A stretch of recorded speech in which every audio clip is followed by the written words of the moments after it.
नमस्कार, मैं हूं नेहा शुक्ला। केंद्र ने भले ही कृषि कानूनों पर 1.5 साल के लिए रोक लगाने की बात कही है, लेकिन किसानों ने यह साफ किया है कि वो 26 जनवरी को दिल्ली की आउटर रिंग रोड पर ट्रैक्टर रैली जरूर निकालेंगे। खाप पंचायतों ने कहा है कि अगर उन्हें दिल्ली कूच से रोका गया तो वो बैरिकेड्स तोड़ देंगे। जींद में खापों ने फैसला किया है कि 26 जनवरी की ट्रैक्टर परेड के लिए हरियाणा के किसान 24 को ही दिल्ली कूच कर देंगे।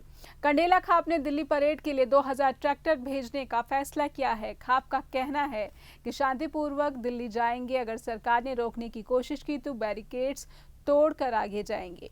26 के बाद विधायकों और सांसदों पर इस्तीफे के लिए दबाव बढ़ाया जाएगा। जब तक कानूनों की वापसी नहीं होती तब तक हमारी भी घर वापसी नहीं होगी। इसके लिए किसानों ने गांव और खाप सदस्यों की कमेटी का गठन भी किया है, जो पूरे मार्च को कंट्रोल करेगी। किसानों ने इस ट्रैक्टर रैली का ट्रेलर गुरुवार को पंचकुला में भी दिखाया। किसानों ने बड़ी संख्या में ट्रैक्टर मार्च निकाला। इस ट्रैक्टर मार्च में शामिल किसानों ने कहा है कि वो कृषि कानूनों के रद्द हुए बिना अपना धरना खत्म नहीं करेंगे।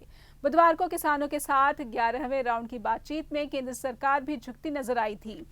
केंद्र ने बुधवार को किसान नेताओं को 2 प्रपोजल दिए थे, जिनमें केंद्र ने किसानों के सामने प्रस्ताव रखा है कि 1.5 साल तक कृषि कानून लागू नहीं किए जाएंगे और वो इस संबंध में एक हलफनामा कोर्ट में पेश करने को तैयार हैं। इसके अलावा एमएसपी पर बातचीत के लिए नई कमेटी का गठन किया जाएगा। कमेटी जो राय देगी उसके बाद एमएसपी और कानूनों पर फैसला किया जाएगा। हालांकि किसान नेता कानूनों की वापसी पर ही अड़े हुए हैं। किसान और सरकार के बीच अगली बैठक 22 जनवरी को होगी और किसान इसी बैठक में केंद्र के प्रस्तावों पर अपनी राय देंगे, जवाब देंगे। केंद्रीय कृषि मंत्री नरेंद्र सिंह तोमर ने कहा है कि बातचीत के कई नरम गरम दौर रहे। हमारे प्रस्ताव को किसानों ने गंभीरता से लिया है। मुझे लगता है कि 22 तारीख को समाधान की संभावना है। हमने किसानों को प्रस्ताव इसलिए दिया है क्योंकि आंदोलन खत्म हो और जो किसान कष्ट में हैं वो अपने घर जाएं। सुप्रीम कोर्ट ने जो कमेटी बनाई है वो अपना काम कर रही है। किसानों और किसान आंदोलन से बनी स्थितियों के लिए सरकार की भी सीधी जिम्मेदारी है और इसी के तहत हम प्रक्रिया आगे बढ़ा रहे हैं। आंदोलन जब खत्म होगा और किसान अपने घर लौटेंगे तब भारत के लोकतंत्र की जीत होगी। हालांकि बुधवार की बैठक में विज्ञान भवन में किसान नेताओं ने आंदोलन से जुड़े लोगों को नेशनल इन्वेस्टिगेशन एजेंसी एनआईए की तरफ से नोटिस भेजे जाने का विरोध भी जताया। संगठनों ने कहा कि एनआईए का इस्तेमाल किसानों को परेशान करने के लिए किया जा रहा है। इस पर सरकार ने जवाब दिया है कि अगर ऐसा कोई बेगुनाह किसान आपको दिख रहा है तो आप लिस्ट दीजिए, हम ये मामला तुरंत देखेंगे। वहीं दूसरी तरफ किसानों के साथ पुलिस की गुरुवार को बैठक बेनतीजा रही। ये लगातार तीसरा दिन था जब दिल्ली पुलिस ने किसानों को मनाने की कोशिश की। मीटिंग में दिल्ली, हरियाणा और उत्तर प्रदेश के पुलिस अधिकारी शामिल थे। मीटिंग के बाद स्वराज अभियान के नेता योगेंद्र यादव ने कहा है कि पुलिस चाहती है कि किसान दिल्ली के बाहर ही रैली निकाले, लेकिन ये संभव नहीं है। हम दिल्ली के अंदर शांति से रैली निकालना चाहते हैं। ट्रैक्टर रैली पर रोक लगाने के लिए केंद्र सरकार की तरफ से दिल्ली पुलिस ने सुप्रीम कोर्ट में अर्जी लगाई थी, लेकिन बुधवार को यह अर्जी केंद्र को वापस लेनी पड़ी क्योंकि कोर्ट ने दखल देने से इनकार कर दिया। सुप्रीम कोर्ट ने सरकार से कहा कि किसानों का प्रदर्शन रोकने का कोई आदेश जारी नहीं कर सकते। इस बारे में पुलिस को ही फैसला लेने दे क्योंकि कानून व्यवस्था से जुड़ा मसला है। आज जो है ट्रैक्टर रैली निकाली जा रही है, क्या कारण है? हमारा 26 जनवरी का दिल्ली की परेड है ट्रैक्टरों की, इसलिए रियासत में और प्रशासन को जगाने के लिए कि किसानों के अंदर कितना रोष है इन काले कानूनों के खिलाफ।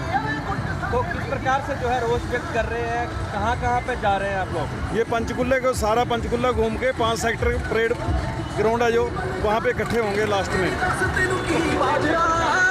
तकरीबन 500 ट्रैक्टर जिले से तो कब तक? ये पंचकुले की रैली है बस 3-4 बजे तक। तो किसी प्रकार से लोगों को प्रॉब्लम ना आए इसका भी ध्यान रखा गया है? हाँ जी, लोगों को प्रॉब्लम ना आए उसका भी ध्यान रखा गया है? बिल्कुल बिल्कुल, हम किसी को परेशान नहीं करेंगे, कोई जाम नहीं लगाएंगे। शांति प्रिय मार्च है हमारा। जो कल की बैठक हुई उसमें जो है सरकार ने 1.5 साल तक जो है इसको लागू ना करने की बात भी कही है और 22 तारीख को एक बैठक दोबारा से बुलाई गई है। ये तो ये सरकार के ड्रामे हैं। 1.5 साल के लिए ऐसे किया, शायद मेरे को तो ऐसे लगता है कि किसान उठ के चले जाएं, लेकिन ऐसा नहीं होगा।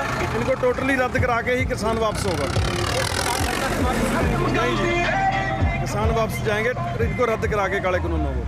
हरियाणा में 1 फरवरी से सभी स्कूलों में 6ठी से 8वीं तक की कक्षाएं शुरू की जा रही हैं। इन कक्षाओं में करीब 11 लाख विद्यार्थी हैं। प्रदेश के शिक्षा मंत्री कंवरपाल गुर्जर ने ये जानकारी दी है। उन्होंने कहा है कि हमने इस साल सिलेबस कम करने का विचार किया है। सालाना परीक्षाएं अप्रैल महीने में कराने की योजना है। अभी तारीखें फाइनल नहीं की गई हैं। शिक्षा निदेशक जे गणेशन ने कहा है कि 6ठी से 8वीं तक की कक्षाएं शुरू करने को लेकर जल्द ही गाइडलाइंस जारी की जाएंगी।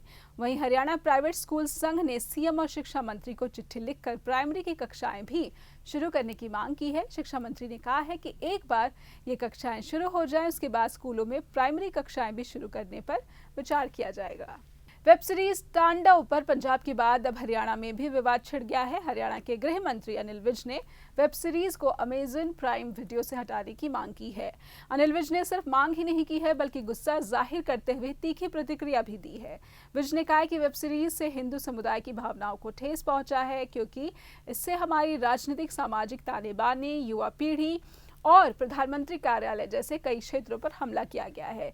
इसलिए इसे बिना देरी से किए अमेजन प्राइम वीडियो से वेब सीरीज को हटा दिया जाना चाहिए। हरियाणा के गृह मंत्री ने कहा है कि केंद्र सरकार को एक कानून बनाना चाहिए ताकि कोई भी वेब सीरीज सेंसर बोर्ड की अनुमति के बिना स्ट्रीम ना की जा सके। हालांकि हंगामे के देखते हुए तांडव के निर्माता, निर्देशक और अभिनेताओं ने बिना किसी शर्त के सोमवार को माफी भी मांग ली, लेकिन वेब सीरीज को हटाया नहीं गया है। वहीं सूचना और प्रसारण मंत्रालय ने इस संबंध में अमेजन प्राइम वीडियो से स्पष्टीकरण मांगा है। भाजपा के सांसद मनोज कोटक ने इसे लेकर मंत्री प्रकाश जावड़ेकर को पत्र लिखा है। सीरीज के खिलाफ हरियाणा में बजरंग दल के कार्यकर्ताओं ने विरोध प्रदर्शन किया था। पंजाब में भी हिंद क्रांति दल विरोध कर रही है।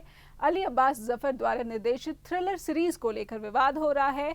वेब सीरीज के निर्माताओं के खिलाफ लखनऊ समेत देश भर में कई जगहों पर एफआईआर दर्ज की गई है। इधर हरियाणा के उप मुख्यमंत्री दुष्यंत चौटाला लोगों की समस्याओं को सुनकर उन्हें हल करने की कोशिश करते नजर आ रहे हैं। पंचकुला के पीडब्ल्यूडी रेस्ट हाउस में हरियाणा के उप मुख्यमंत्री दुष्यंत चौटाला ने उचाना हलके से आए लोगों की समस्याएं सुनी। इस बैठक से बाहर आने के बाद उचाना से आए एक व्यक्ति ने कहा कि उप मुख्यमंत्री दुष्यंत चौटाला ने सभी लोगों की समस्याएं सुनी और जल्द ही हल करने का आश्वासन दिया है। उनके साथ आए सभी उचानावासी उप मुख्यमंत्री दुष्यंत चौटाला के आश्वासन से संतुष्ट हैं। उम्मीद करते हैं कि उनकी जो समस्याएं सुनी गई हैं उनका निपटारा सरकार जल्द कर देगी। उचाना की जनता के साथ हुई इस बैठक में हरियाणा के उप मुख्यमंत्री दुष्यंत चौटाला के अलावा जेजेपी के प्रदेश अध्यक्ष निशान सिंह और पार्टी के अन्य नेता भी मौजूद थे।